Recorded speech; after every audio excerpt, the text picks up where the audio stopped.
അധ്യാപകരും സർക്കാർ ജീവനക്കാരും ഇന്ന് പണിമുടക്കുന്നുണ്ട്. അതിൽ എറണാകുളത്ത് അവരുടെ ഒരു പ്രതിഷേധം നടക്കുന്നു. വിവിധ ആവശ്യങ്ങൾ ഉന്നയിച്ചാണ് ഒരു വിഭാഗം സർക്കാർ ജീവനക്കാരുടെയും അധ്യാപകരുടെയും പണിമുടക്ക് തുടരുന്നത്. എറണാകുളം കളക്ടറേറ്റിൽ പ്രതിഷേധം നടക്കുകയാണിപ്പോൾ. പ്രതിഷേധക്കാരും പോലീസും തമ്മിൽ തർക്കമുണ്ടായി. വിവരങ്ങളുമായി അശ്വിൻ പാലാഴിയിരുന്നു. അശ്വിൻ, എങ്ങനെയാണ് ഈ സമരം പുരോഗമിക്കുന്നത്? ഇത് സർക്കാരിനെതിരെ അല്ല എന്ന് പറയുമ്പോൾ പോലും സർക്കാർ പ്രഖ്യാപിച്ച ഡയസ്നോണെ അവഗണിച്ചുകൊണ്ടാണ് ആ സമരം.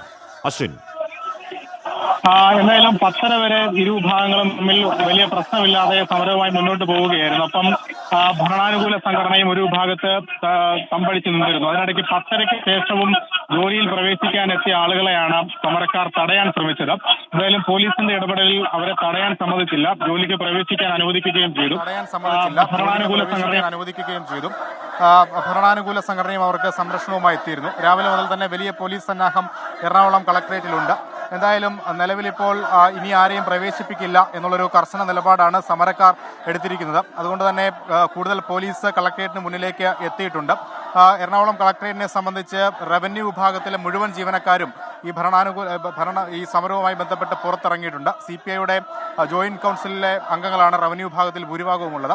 അതുകൊണ്ട് തന്നെ എറണാകുളം കളക്ടറേറ്റിലെ റവന്യൂ വിഭാഗം പൂർണ്ണമായും സ്തംഭിക്കും എന്നുള്ളതാണ് മനസ്സിലാക്കുന്നത്. അതേസമയം മറ്റ് സംഘടനകളിൽ നിന്ന് വലിയ ആളുകൾ സമരത്തിന് ഇറങ്ങിയിട്ടില്ല എന്നുള്ളതാണ് മനസ്സിലാക്കുന്നത്. ഇതുവരെ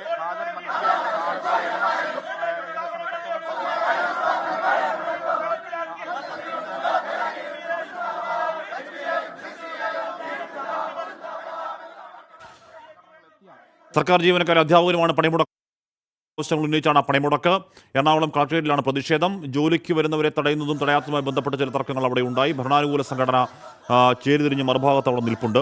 അതിനിടെ ഇപ്പോൾ സഭയിൽ ഇതുതന്നെയാണ് അടിയന്തര പ്രമേയം നോട്ടീസായി എന്താണ് പ്രതിപക്ഷം ഉന്നയിക്കുന്നത്. PC വിശ്വനാഥ് പറയുന്ന 6 ഗഡു DA കുടിശ്ശികയുണ്ട്. AK ആന്റണിയുടെ കാലത്ത് സമരം നടത്തിയവരാണ് നിങ്ങൾ. നിങ്ങളാണ് 5 കൊല്ലമായി ലീവ് സറണ്ടർ തടഞ്ഞു വെച്ചിരിക്കുന്നത്. AK ആന്റണിയുടെ കാലത്തെ 20 ദിവസത്തെ ലീവ് സറണ്ടർ തടഞ്ഞു വെച്ചപ്പോൾ സമരം ചെയ്തവരാണ് ഇടതുപക്ഷം.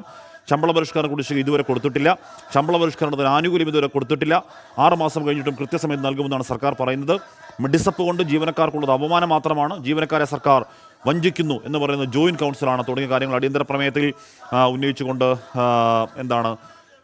PC വിശ്വനാഥ് ഇപ്പോൾ പറയുകയാണ്. ധനമന്ത്രി KN ബാലഗോപാൽ മറുപടിയും പറയുന്നു. ഇടതുപക്ഷ സർക്കാർ ഇല്ലെങ്കിൽ DA സംവിധാനം തകർന്നു പോകുന്നു, ജീവനക്കാർക്ക് നന്നായി അറിയാം എന്ന് പറഞ്ഞ് സർക്കാർ ഭരണാനുകൂല സംഘടന തന്നെ സമരത്തിലേക്ക് ഇറങ്ങുന്നത് അത് അപൂർവമാണ്. അശ്വിൻ പാലാഴിയിരുന്നു. അശ്വിൻ, നിലവിൽ എന്താണ് അവസ്ഥ? അവിടെ കാര്യങ്ങൾ സംഘർഷമില്ലാതെ പ്രതിഷേധം മാത്രമായി പോകുന്നുണ്ടോ?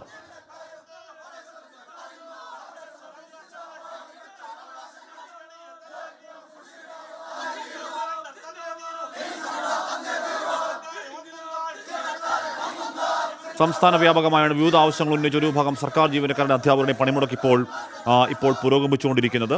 അതിനിടയിലാണ് അടിയന്തര പ്രമേയവുമായി പ്രതിപക്ഷം അതേ വിഷയം തന്നെ സഭയിൽ ഉന്നയിക്കുന്നതും.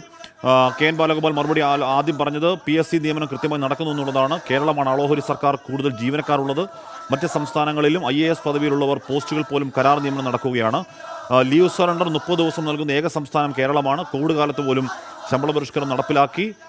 ജീവനക്കാരെ ആശങ്കപ്പെടുത്തേണ്ടതില്ല, സഭ നിർത്തിവെക്കേണ്ട സാഹചര്യമില്ല എന്ന് ധനമന്ത്രി പറയുന്നു. അടിയന്തര പ്രമേയ നോട്ടീസ് നൽകിയ PC വിശ്വനാഥ് ഇപ്പോൾ സഭയിൽ സംസാരിച്ചുകൊണ്ടിരിക്കുകയാണ്. പ്രേക്ഷകർ കാണുന്നത് ഒരു വശത്ത് എറണാകുളത്ത് കളക്ടറേറ്റിലേക്ക് അധ്യാപകരുടെയും സർക്കാർ ജീവനക്കാരുടെയും സമരമാണ് ഒരു ഭാഗത്ത്. മറുഭാഗത്ത് തിരുവനന്തപുരത്ത് കഞ്ഞിവെച്ച് പ്രതിഷേധിക്കുന്ന അധ്യാപകരുടെയും സർക്കാർ ജീവനക്കാരെയുമാണ്. ഭരണാനുകൂല സംഘടന അല്ലെങ്കിൽ CPM അനുകൂല സംഘടന ആ സമരത്തിലില്ല. അപ്പോൾ ഈ എറണാകുളത്ത് അവർ ഇപ്പുറത്തെ ഭാഗത്ത് ചേരി തിരിഞ്ഞ് നിൽക്കുകയും ഒരു ചെറിയ സംഘർഷാവസ്ഥ പോലെ ഉണ്ടായിരുന്നു. പക്ഷേ അത് പരിഹരിക്കപ്പെട്ടു.